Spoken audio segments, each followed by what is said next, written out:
The members of set A is described as x is greater than or equal to 1, but less than or equal to 4. And the members of set B are 1, 4, and 10. And set A and set B are subsets of the universal set, whose members is described as x is greater than or equal to 1, but less than or equal to 10. Find A prime, the complement of A. So we are going to find A prime, which is the complement of A. So we are looking for A complement. This is the universal set. The members is described as x is greater than or equal to 1, but less than or equal to 10. So if we list the members in the universal set, we have 1, 2, 3, 4, 5, 6, 7, 8, 9, 10. Because the members are greater than or equal to 1, but less than or equal to 10. Let's find the members of set A. The members of set A is described as x is greater than or equal to 1, but less than or equal to 4. So if we list the members of set A, we will have 1, 2, 3, 4. They are greater than or equal to 1, but less than or equal to 4. We are looking for A complement. The members in A complement will be the members that are in the universal set but are not in set A. The members in the universal set that are not in set A are 5, 6, 7, 8, 9, and 10. So the members in A complement are 5, 6, 7, 8, 9, and 10. When we look at the 4 options given to us, we can see that all of them have been given to us in a set builder notation. So it means that we need to write our answer in a set builder notation. The set builder notation that describes the members we have here is x is greater than 4, but less than or equal to 10. When we look at the members here, we can see that they are all greater than 4, but less than or equal to 10. So it means that A prime is equal to x is greater than 4, but less than or equal to 10. When we look through the options we have, we can see that the correct option is D. X is such that x is greater than 4, but less than or equal to 10. If 6, P, and 14 are consecutive terms in an arithmetic progression, AP, find the value of P. This is a multiple choice question, and so we will solve the question, and after that we will pick the correct option. The question says that 6, P, and 14 are consecutive terms in an arithmetic progression. In an arithmetic progression, the difference between consecutive terms are equal, and this difference is known as the common difference. So let's consider this arithmetic progression. Let's say we have 2, 4, 6, 8, and so on. We can see that in this arithmetic progression, we can see that the difference between 4 and 2 is 2. So 4 minus 2 gives us 2. In the same way, the difference between 6 and 4 is also 2. So 6 minus 4 will give us 2. The difference between 6 and 8 is also 2. So 8 minus 6 will give us 2. So the difference between consecutive terms in an arithmetic progression is the same. And this difference is known as the common difference. So here 4 minus 2 gives us the common difference. 6 minus 4 gives us the common difference. And 8 minus 6 also gives us the common difference. So if 6, P, and 4 are consecutive terms in an arithmetic progression, then P minus 6 will give us the common difference, and 14 minus P will also give us the common difference. Since both of them are common difference, we can equate them. So P minus 6 is equal to 14 minus P. We can find the value of P from this equation. Let's group like terms. When we do that, we are going to have P plus P is equal to 14 plus 6. P plus P is 2P. 14 plus 6 is 20. To get P, I'll divide both sides by 2. So I'll divide the left hand side by 2 and the right hand side by 2.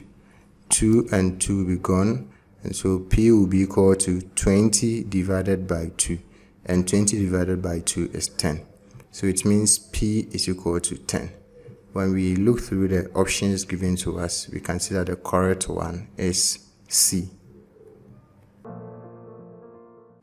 In the diagram, the line PS and the line RS are tangents to the circle with center O. The angle PSR is 70 degrees and the angle POR is M, and angle PQR is N. Find the value of M. This is a multiple choice question, and so we will solve the question, and after that we will pick the correct option. We are going to use the information found on the diagram to find the value of this angle, angle M. One of the theorems of a circle is that a tangent to a circle makes an angle of 90 degrees to the radius at the point of contact. On this diagram, we can see that the line OP is a radius because it is a line drawn from the center of the circle to a point on the circumference. In the same way, the line OR is also a radius because it is a line drawn from the center of the circle to a point on the circumference. The line PS is a tangent to the circle, and the line RS is also a tangent to the circle. We have an angle formed between the radius OP and the tangent PS.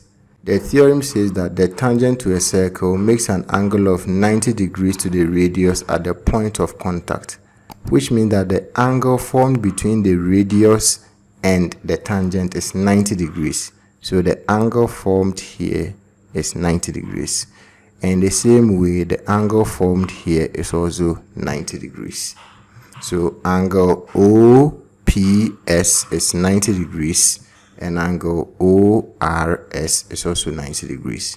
If we consider the points OPSR, we can see that it forms a quadrilateral, a four-sided plane figure. From mensuration, we know that angles in a quadrilateral sum up to 360 degrees. So it means that if we add all the angles in this quadrilateral together, we are going to get 360 degrees. We know that the angle here is 90 degrees, the angle here is 90 degrees, the angle here is M, and the angle here is 70 degrees. So you have 90 degrees plus 90 degrees plus M plus 70 degrees is equal to 360 degrees. 90 degrees plus 90 degrees plus 70 degrees will give us 250 degrees. So we have M plus 250 degrees is equal to 360 degrees. M will be equal to 360 degrees minus 250 degrees. 360 degrees minus 250 degrees will give us 110 degrees. So it means the value of M is 110 degrees. When we look through the options given to us, we can see that the correct one is B. The point M is on the same level as the foot of a vertical pole. The angle of elevation of the top of the pole from point M is 55 degrees. If point M is 10 meters from the foot of the pole, calculate, correct to the nearest meter, the height of the pole. Let's present the information we have here on a diagram. The question says that there is a point M which is on the same ground level as the foot of a vertical pole. Let's assume that this is the ground and this is the pole which is on the ground. The question says the point M is on the same ground level as the foot of the vertical pole. So let's assume this is point M. It is on the same ground level as the foot of the pole. It goes on to say that the angle of elevation of the top of the pole from point M is 55 degrees. What this means is that if someone is standing at point M, he will have to raise his eyes through an angle of 55 degrees in order to see the top of the pole. So if someone's eye level is at point M, the person will have to raise his or her eyes through an angle of 55 degrees in order to see the top of the pole.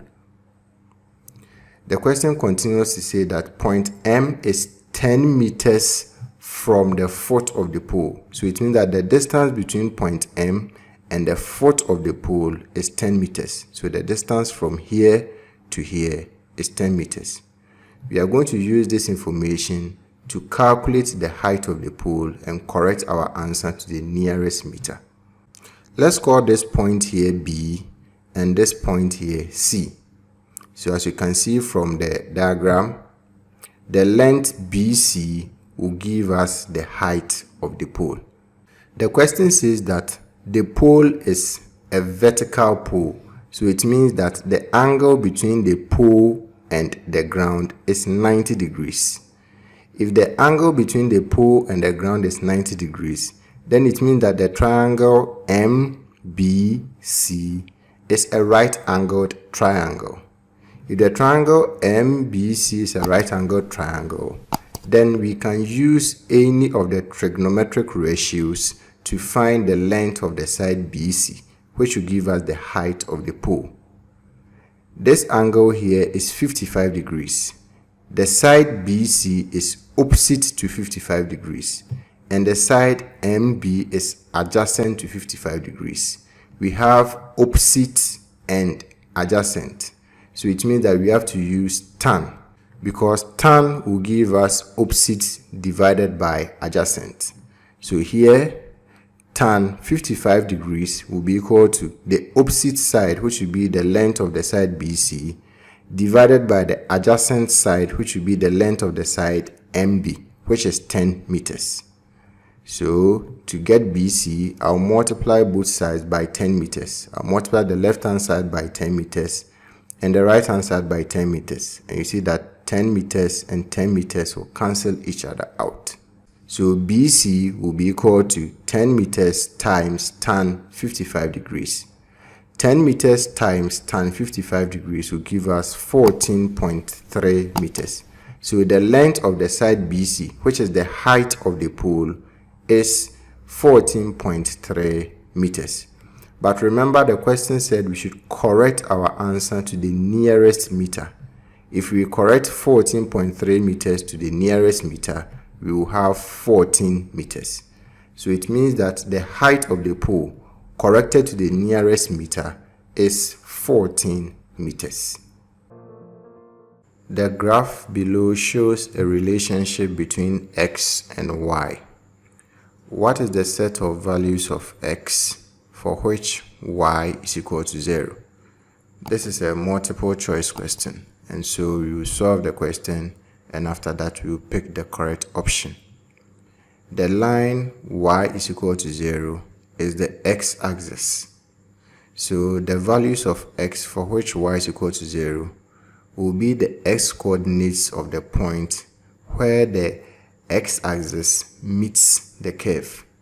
On the graph, we can see that the x-axis meets the curve at this point and this point.